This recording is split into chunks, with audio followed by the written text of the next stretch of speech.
The next point creation option you have is this create points at offset. I already went over this, but basically, as long as you tap on a point, you can come over here and give it your northern and eastern value you want it to move.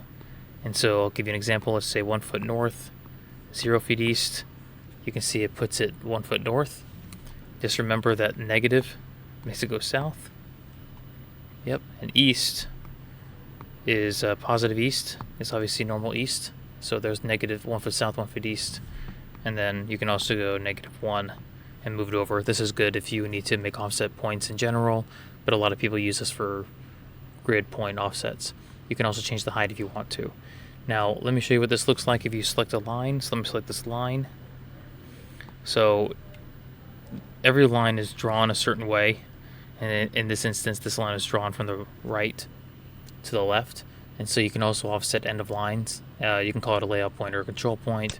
You can call your names, the points that you create, any name you want. That's what those are up there. But now, if you're using lines, it's going to take the 0 of that line. You can say, I want to put an offset from that 0 3 feet down the line. So you see it just moves it down 3 feet the way the line was drawn.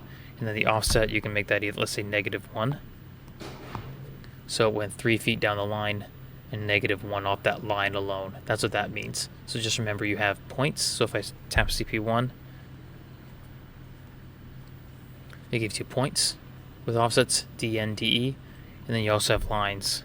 It gives you offsets L and O line, or people call this length sometimes, an offset.